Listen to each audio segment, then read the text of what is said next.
شہر قائد میں کسی سیاسی لیڈر کا جلسہ تھا جہاں پولیس اور رینجرز کی باری نفری تعینات کر رکھی تھی۔ سیکیورٹی کے اس انتظام میں ASP آہل کا بھی ایک اہم کردار تھا۔ چونکہ جلسہ رات 3:30 تک چلتا رہا تھا تو وہ تقریباً فجر کے وقت ہی فارغ ہوا تھا۔ ابھی بھی اسے تھانے کا ایک چکر لگانا تھا۔ سنسان سڑک، آس پاس ریگستانی پودے اگے ہوئے تھے، جھاڑیاں، اونچی نیچی پگڈنڈیاں۔ وہ اتنی تھکن کے باوجود پچھلے 1 گھنٹے سے ڈرائیو کر رہا تھا۔ سڑک سیدھی اور کافی طویل تھی جب اسے دور سے ہی ایک جیپ کے پاس ایک گورا، اونچا، لمبا نوجوان گرے شرٹ اور سفید جینز میں کھڑا نظر آیا۔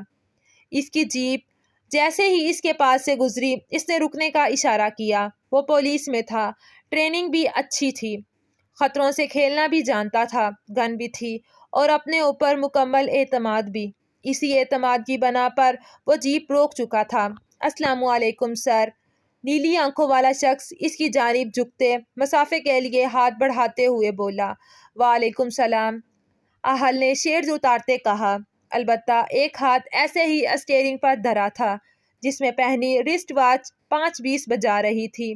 سر، آپ کی تھوڑی مدد درکار تھی، اگر آپ کو زحمت نہ ہو تو، ڈیک نے تھوڑی بلند آواز میں کہا۔ جی، مدد کر سکتا ہوں میں آپ کی۔ آہل کے دماغ میں ابھی بھی ڈیک کو لے کر خطرے کے سائرن بج رہے تھے۔ سر، میری جیپ خراب ہو گئی ہے، اس میں چند کارٹن کے ڈبے ہیں، اگر میں وہ آپ کی جیپ میں منتقل کر دوں تو لوڈ کم ہونے سے شاید یہ اسٹارٹ ہو جائے۔ مجھے بہت دور تک سفر کرنا ہے، اگر آپ مدد کر دیں گے تو احسان ہوگا آپ کا۔ وہ مسلسل مسکراتے ہوئے بول رہا تھا۔ پلیز سر، اس نے آہل کو سوچ میں غرق دیکھتے کہا۔ اوکے بٹ ذرا جلدی کرنا، وہ باہر نکلتے کہہ رہا تھا۔ مکمل پولیس وردی میں ملبوس وہ کافی تھکا تھکا نظر آ رہا تھا۔ بہت شکریہ آپ کا، ڈیک کے بے انتہا ممنونیت سے کہنے پر وہ مسکرایا تھا، پھر اس کے کاندھے پر ہاتھ رکھتے کہا، کوئی بات نہیں، ویسے بھی عوام کی خدمت ہمارا فرض ہے۔ دونوں کا انداز ایسا تھا کہ اگر کوئی ان کی بات چیت نہ سنے تو ان کو دوست یا آشنا سمجھے۔ یہ لیں، ڈیک نے بلیک چمکتی ورینگلر کا دروازہ کھولا، اندر بلیک کور سیٹ پر پڑے کارٹن میں سے ایک اس کو پکڑایا۔ زیادہ وزنی تو نہیں ہے؟ ڈیک نے پوچھا۔ ہا ہا ہا، بھائی، پولیس والوں سے ایسے سوال پوچھتے شرم نہیں آتی تمہیں؟ بڑی سخت جان ہیں ہم۔ ایک اور رکھ دو اس کے اوپر۔ ڈیک بھی اس کی بات پر کہکا لگائے بغیر نہ رہ سکا، پھر ایک اور ڈبہ بھی رکھ دیا، خود بھی ایک ایک کر کے آہل کی جیپ میں منتقل کرنے لگا۔ دونوں نے مل کر ورینگلر کو خالی کر دیا جبکہ آہل کی جیپ بھر چکی تھی۔ آہ ہا، کیا ہے اس میں؟ آہل نے آخری 2 کارٹن رکھتے پھولتے سانسوں سے دریافت کرتے ہاتھ جھاڑے۔